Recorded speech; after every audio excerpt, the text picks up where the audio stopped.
As we all know, we all experience supernatural power one day, someone every day around us. Most people, especially in India, believe in superstitious beliefs. I do believe, after the incident with my friend that took place last year in 2021, and I guess someone in your life has also been through some horror scary time while driving late at night, or visiting some haunted place, or experienced a presence of an unknown energy. A lot of people have encountered the ghost stories you need to hear. This story is not mine, but a few families who shared it with TOI and another news channel. When I was living in a hostel during my 9th and 10th grade. There were 4 floors in our hostel and we were only 25 or 27 girls. The 4th floor remained empty, with only maids visiting once a month to clean up. Previously, there had been an occasion where one very quiet and simple girl had tried to commit suicide from the 4th floor. But owing to stress, we didn't make much of it.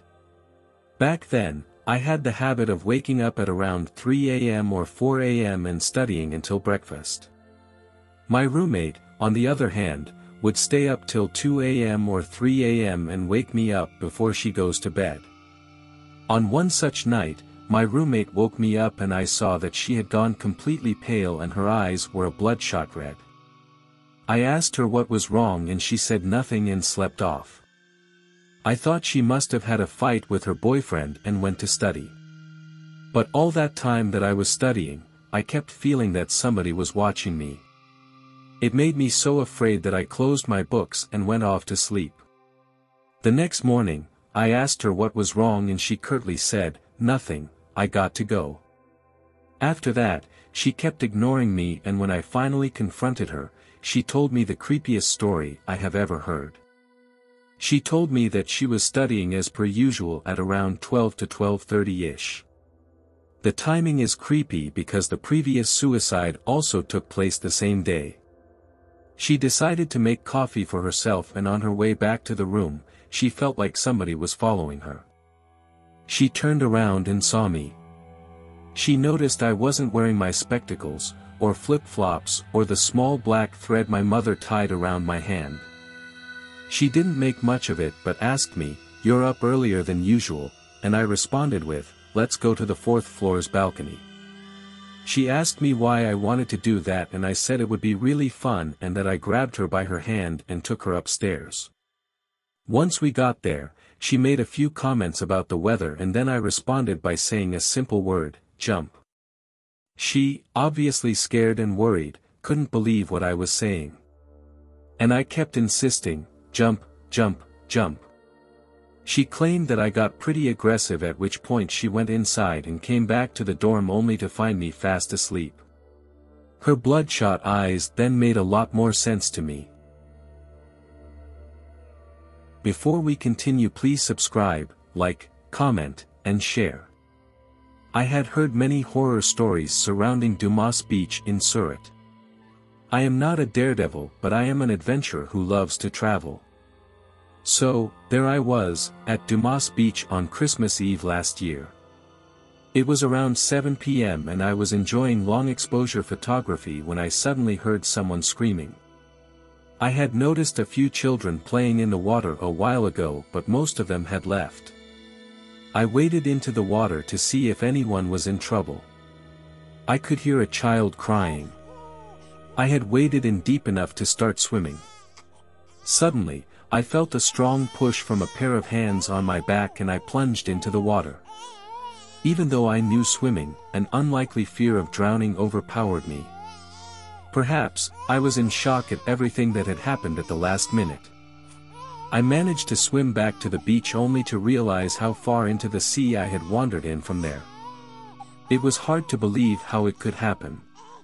Moreover, the cries had died down. I don't know whether it was real or something beyond the realms of what I could see, but I was convinced I hadn't waded so far into the sea that I had to swim for a good minute to get back to the beach. In the late 80s, my father was transferred from Mumbai to Lonavala, a hill station, around 120 kilometers from Mumbai. I was in the 9th grade. My mom, my elder brother and me would visit my father during our summer holidays. My cousin Parag, who is a couple of years older than me, stays in Lonavala, and we used to have a great time roaming around and generally having a lot of fun. Our favorite pastime was to go at night to a nearby hill overlooking a school on our bicycles with a flask of coffee, chat, enjoy the cool breeze, and gaze at the stars. Two friends of Parag also used to come along on their bicycles. One night we were at our rendezvous as usual, chatting and having coffee when we saw someone coming towards us. As the figure came near, we saw that it was a frail old man. It seemed strange for someone to be there at such a late hour. Out of curiosity, we asked the old man who he was and whether he needed any help. The man told us that he lived in one of the nearby villages and had to catch the late-night train to Mumbai. He was going to Mumbai to visit his son and was on his way to the railway station. Taking pity on him and also due to the fact that he would miss his train, Parag offered him a ride on his bicycle to the railway station. Me and my brother also went along with Parag on the other bikes with his friends. After dropping him off at the station, we again came back to our spot and again began chatting away. Something then happened that still sends a shiver down my spine even after all these years. It must have been around half an hour after we dropped off the man at the station.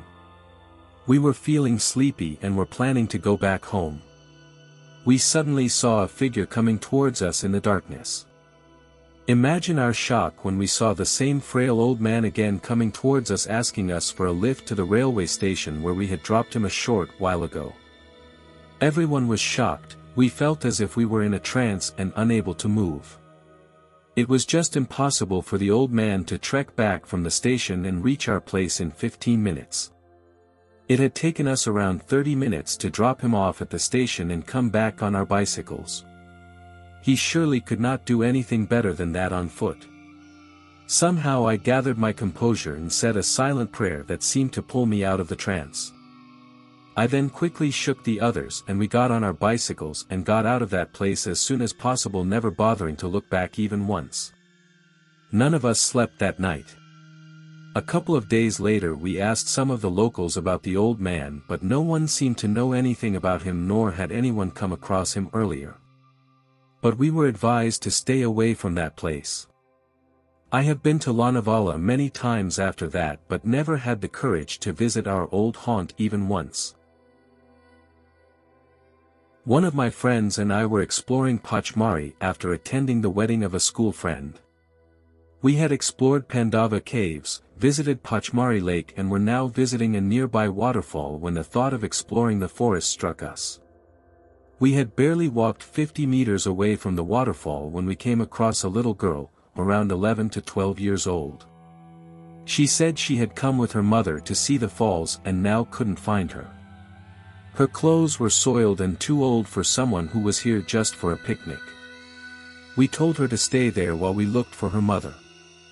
After searching for a few minutes, we decided to split and search in different directions. We spent over an hour searching for her mother but in vain. It was getting dark and we thought of getting out of there and taking the kid with us to the nearest police station to report the matter. We found her exactly where we met her an hour ago. When we asked her to come along with us, she said, "You can come here tomorrow. We'll try to find her again. See you tomorrow."